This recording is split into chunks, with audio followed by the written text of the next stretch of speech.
Welcome back, dear listeners. Just when we thought things couldn't get stranger, we met a young man trapped in a palace, half of him turned to stone, surrounded by enchanted fish, and secrets echoing through golden halls. Last time we followed the curious king as he wandered deep into the wilderness, only to discover a mysterious palace and a haunting voice behind a curtain. And now, the young man promised to reveal a tale so strange it should be carved into the corners of our eyes as a warning. So settle in, because Shahrazad has just begun another story within the story. And as always, she starts with those timeless words. It hath reached me, O auspicious king, that the young man with the stone legs began his tale, and said, Know then, O my lord, that once my father was the king of this city. His name was Mahmud, the lord of the Black Islands. Yes, the very lands now turned into mountains. He ruled for 70 years before returning to God's mercy. And after him, I took the throne. He spoke of love, how he married, and how she adored him so deeply that she could not eat or drink in his absence. For 5 whole years we lived in harmony. But one day, everything changed. She left for the public bath, and I simply asked the cook to prepare supper. Little did I know that night would be the turning point of my life. That night, I returned to the palace and lay in my usual place, the bed I once shared with the woman I loved. I called 2 handmaids to fan me.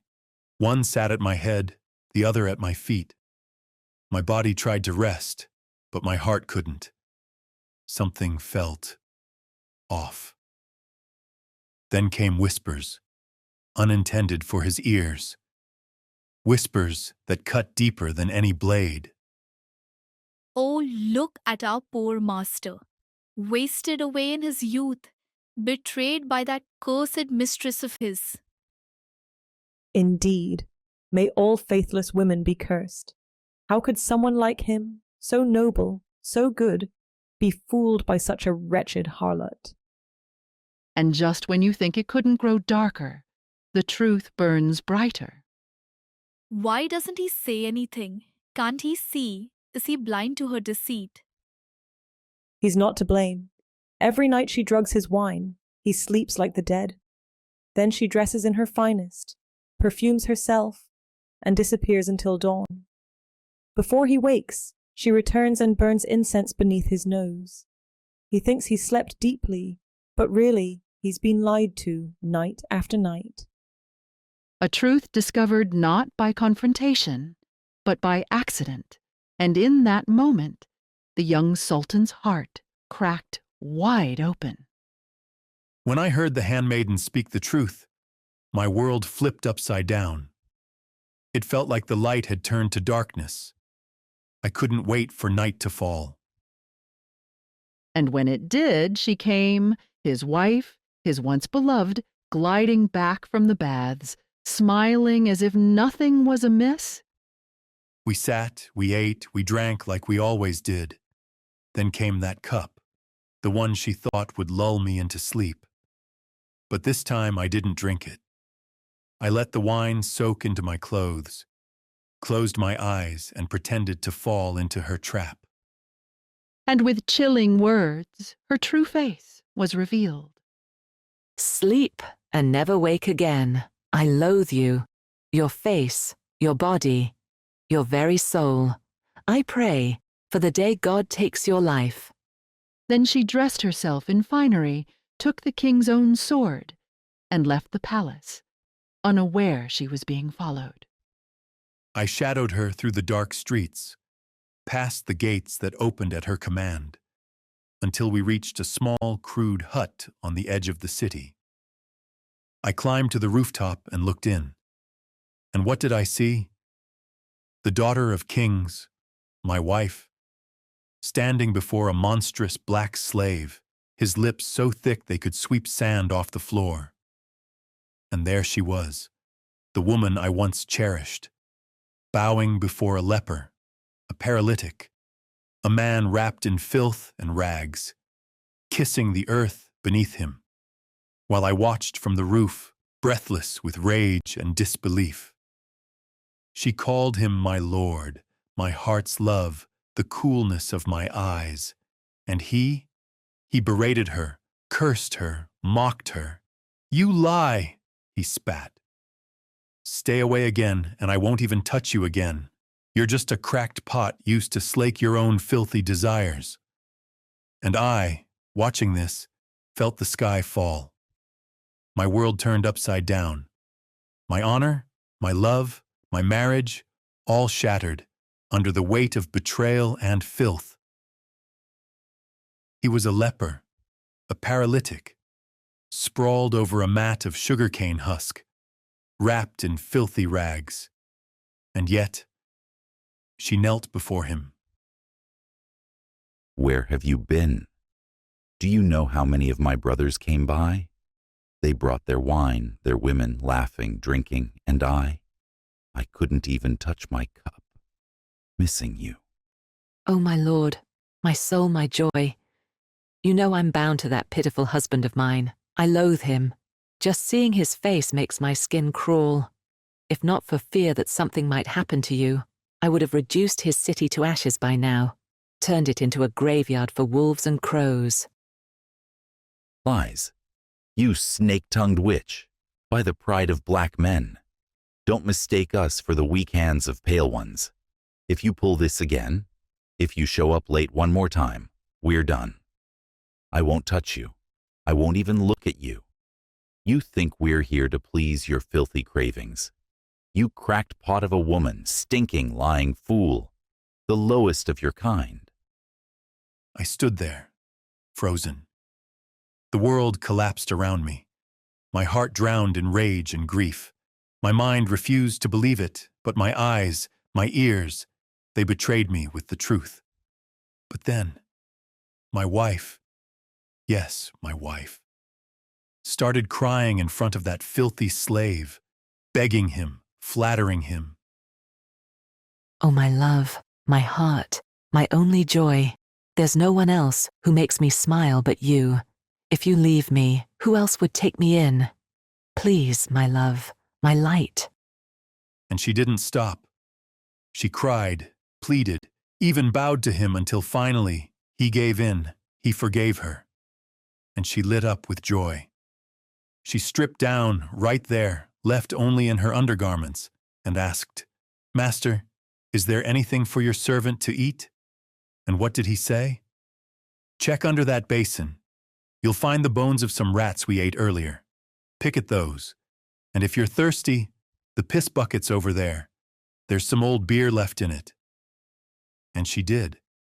She ate the scraps, she drank the filth.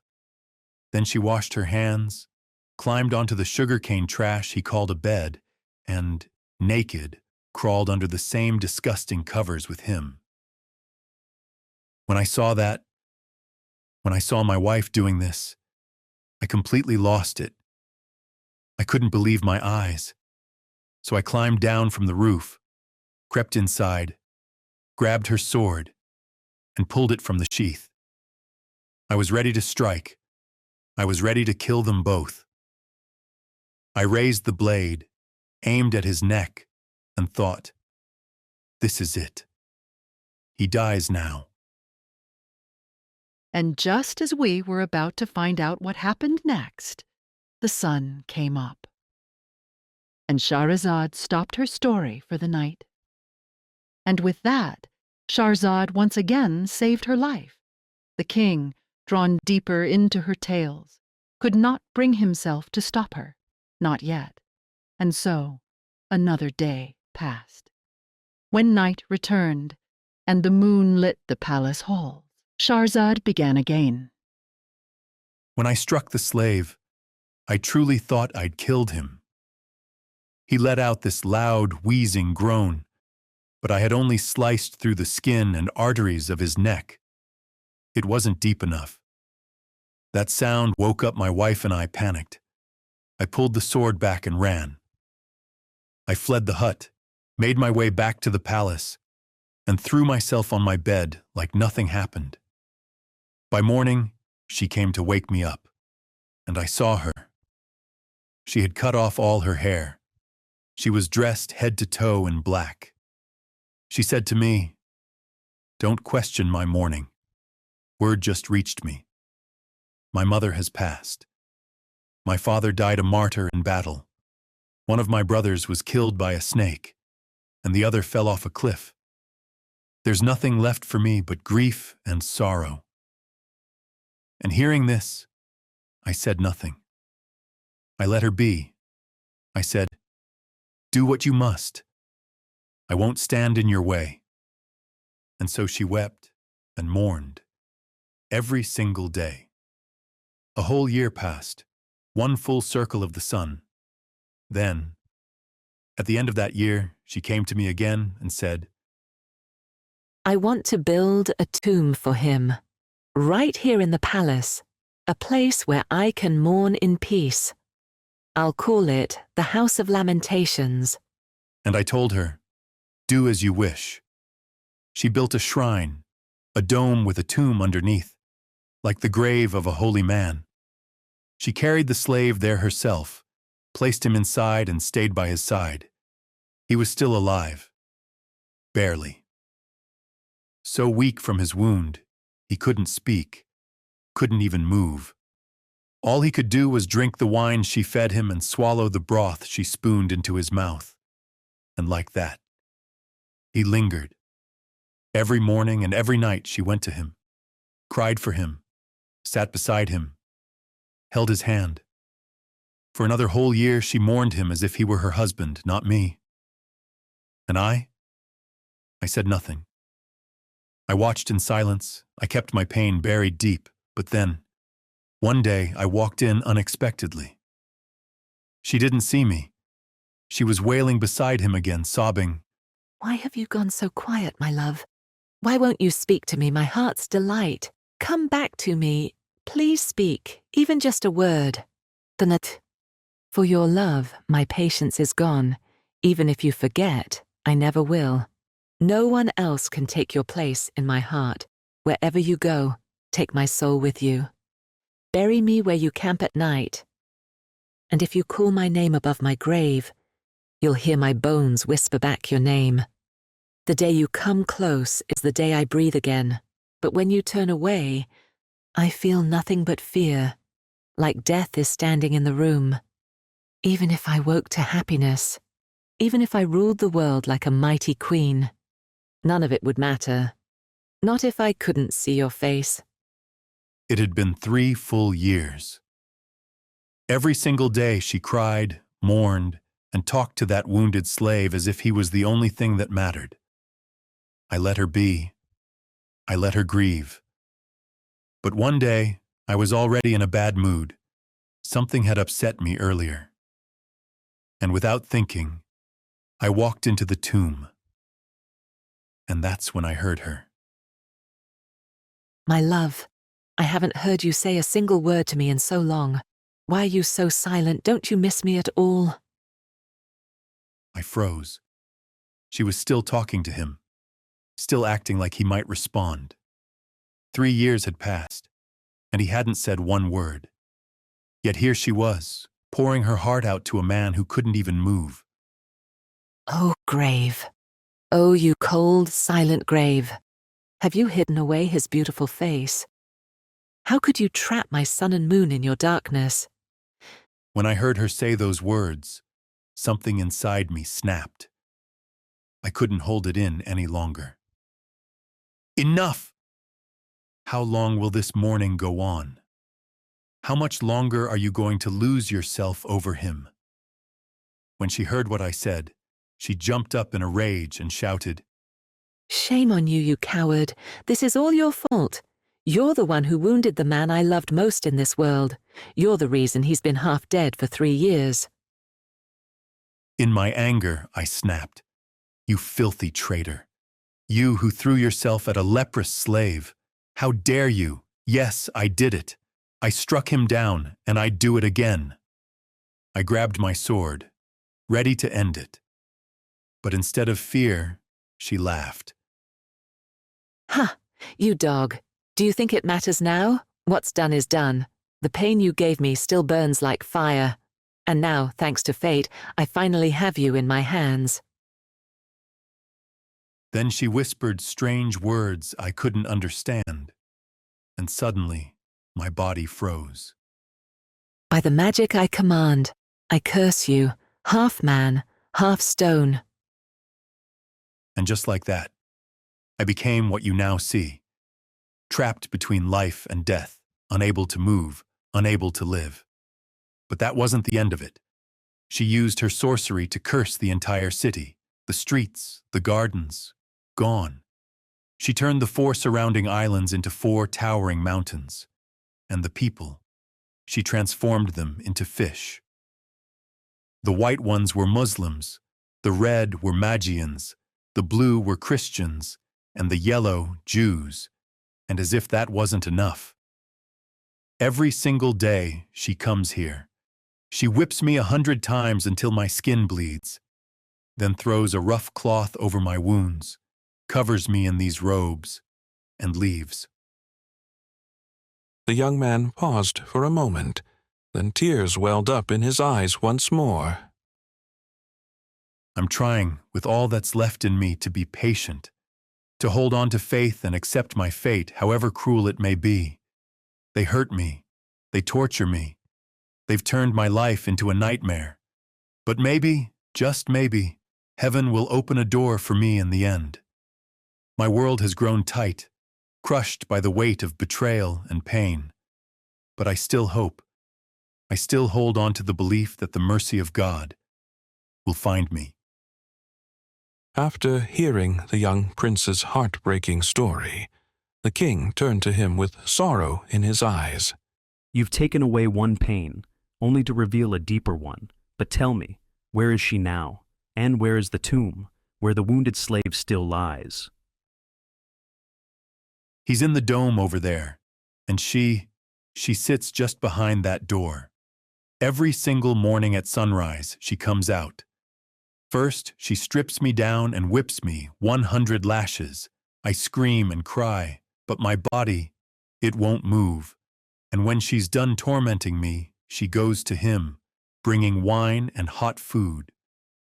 By God, I will help you. I'll do something the world won't forget, something that will be remembered long after I'm gone. And that night the king stayed beside the young man, listening, comforting, waiting. But when the sky began to glow with the first faint light of dawn, he stripped off his royal garments, grabbed his sword, and marched to the slave's tomb. There, the scent of perfumes and incense filled the air, guiding him straight to the sleeping figure. And with a single stroke, swift, cold, and final, he ended the slave's life. Without a sound, the king lifted the body and carried it to the well, dropping it into the darkness. Then he returned, dressed himself in the slave's filthy clothes, lay down in his place, sword at his side, waiting. Soon after the witch arrived, she went first to her husband, and with no mercy stripped him down and whipped him. He cried out, Please, I've suffered enough. Have mercy on me. Did you have mercy when you butchered the man I loved? Then she covered his wounded skin with a coarse, cruel cloth, threw a robe over him, and made her way to the tomb, carrying a goblet of wine and a bowl of broth. She stepped into the chamber, tears pouring down her face. Oh, my love, please, say something, just one word. Speak to me, my soul, just once. The witch stepped closer to the body of the man she thought was her beloved slave. Oh, my love, please, just say something. Talk to me. Lack, there is no majesty and there is no might. She froze. Then, bursting into joy, she dropped to the floor in a dead faint. When she came to, her eyes were wide with hope. Can it really be? Is it true you can speak? Do you deserve to hear my voice after what you've done? Why, what did I do? All day long, you torture your poor husband. He screams and weeps, calling on heaven, and never gives me a moment's peace. He keeps cursing us both, me and you. How can I recover while his pain keeps shaking my soul? Shocked and ashamed, the witch nodded. Forgive me, I'll fix it, I swear. I'll break the spell and free him. Just let me bring you peace. Do it, and maybe then I'll rest. Without hesitation, she ran to the palace. She grabbed a metal bowl, filled it with water, and began chanting strange, ancient words. The liquid bubbled, boiled, frothed, and with a single splash upon her husband, she cried, By the power of these words, if my magic bound you, be free and return to your true form. and it worked. The young man trembled, then stood. His limbs back to life, his body whole again. Leave, and never return. If you do, I will kill you myself. And so he left. She, thinking the spell was over, rushed back to the tomb to see her beloved. She called to him gently. My love, my sweet, come to me. Let me see your beautiful face. You've only done half the job. You cured the branch, not the root. What root, my darling? The people of the city and the 4 islands. Every night their heads rise from the pond. They cry out to heaven. They curse me and you. Their suffering keeps me from healing. Go, free them. Then come back, take my hand, and help me up. I'll be whole again. And she believed him. Yes, on my head and with my life, I'll do as you say. She ran to the lake, her heart pounding with excitement. She bent down, scooped water into the palm of her hand. But just then, the sun began to rise. And Shahrazad stopped her tale. This is getting wild. The witch just ran to the lake to free the cursed city, still thinking she's doing it for her lover. But we know the truth now, don't we? Yes, the king is playing his final card. The moment she touches that water, everything might change. But will she actually break the spell? And if she does, what's waiting for her when she comes back? You'll have to wait for the next episode to find out. But one thing's for sure. Every tale in this book just gets stranger than the one before it. Thanks for listening to Tales Plus. And hey, don't forget to subscribe and follow the podcast so you never miss a twist in the story. Until next time, trust your instincts, don't fall for sweet words too fast, and maybe don't mess with ancient lakes and magical fish. See you next episode.